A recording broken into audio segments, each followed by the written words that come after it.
Tom Brady has been criticized by a lot of people for his work as a broadcaster. I haven't criticized him substantively. In my mind, I look at it this way.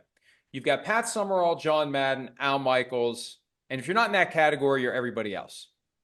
I don't have grades. I don't have levels. I've got three that I regard as all-time legends and everybody else.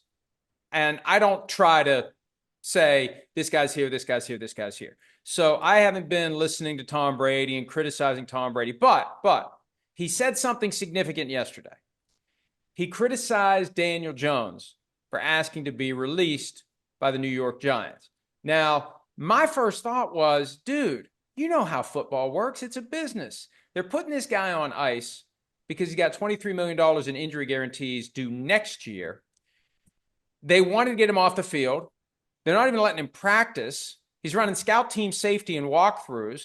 They're keeping him in bubble wrap so he doesn't have an injury that requires them to pay him $23 million next year. They made a business decision.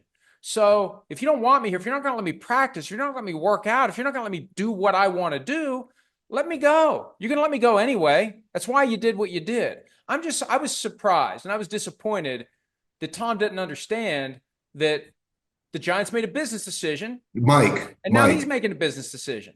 Mike, you got to understand who said it. You're talking about a guy that was a six-round draft choice, a guy that's built completely different from any other individual that you've probably ever met. Tom is different, and Tom has that mindset that, hey, if I'm not the starter, I'm going to stay there. I'm not quitting. I'm not giving up. I'm going to fight and claw to the very end. I'm going to be in those meetings. I'm going to support the backup quarterback. I'm going to talk to the wide receivers. I'm going to be around. I'm going to be present. Now, even if I'm not there practicing and, actually getting in live reps, I don't see anything wrong with it. I just think that he was talking from his perspective because Tom Brady's a six rounder. You don't become arguably the greatest of all time being a six rounder if your mindset was completely different. And I think Tom saw that as him walking away, him almost in a sense quitting.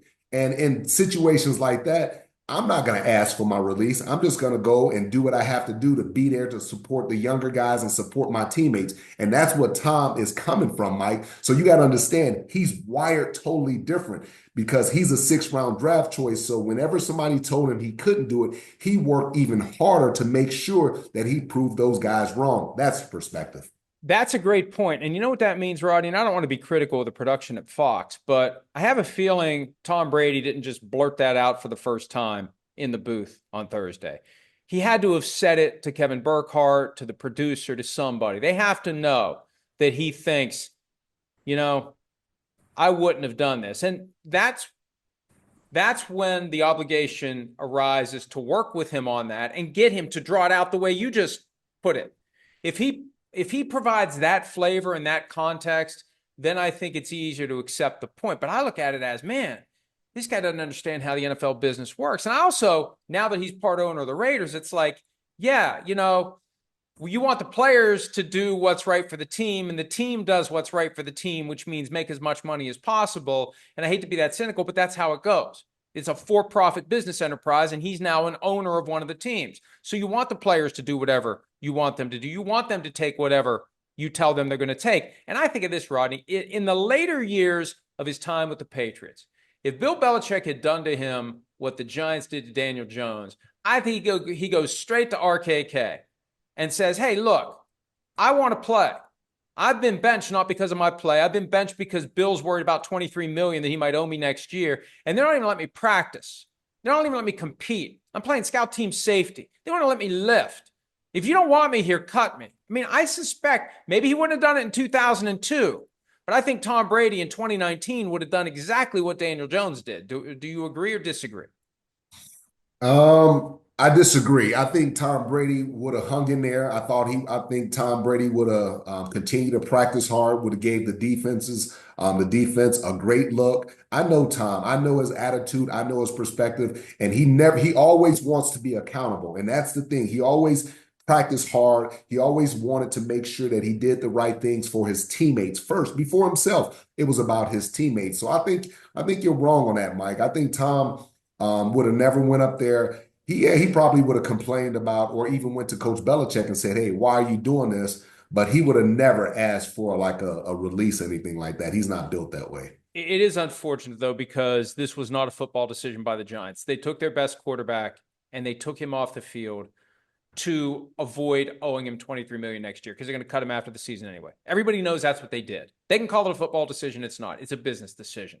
And fans don't like that. Fans want the best players on the field. Players want the best players on the field. That's why the Giants have been kind of a mess the past couple of weeks, because first they skip over Drew Lock for Tommy DeVito.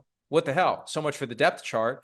And now yesterday, Lock plays, and at least they didn't get embarrassed like they did on Sunday. Hey, Mike, let me just say this. Don't we want more of this from Tom? This is Tom in his purest form.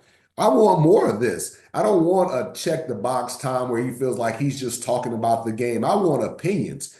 I want him to have opinions, and that's how you become a great analyst. It's opinions over analysis. And I feel like when Tom Brady sees something like this and he's speaking from the heart and he's saying, look, I'm a 6th-round draft choice. I fought and clawed, did everything within my power to get this opportunity. And because somebody says I'm not playing, well, you think I'm gonna walk away from my teammates and I'm gonna quit? I'm not gonna, he's not built like that. Yeah. So that's something is really a rallying cry for him. He's gonna get motivated, he's gonna work harder, he's gonna put in more reps. That's how Tom Brady sees it, just to let you know.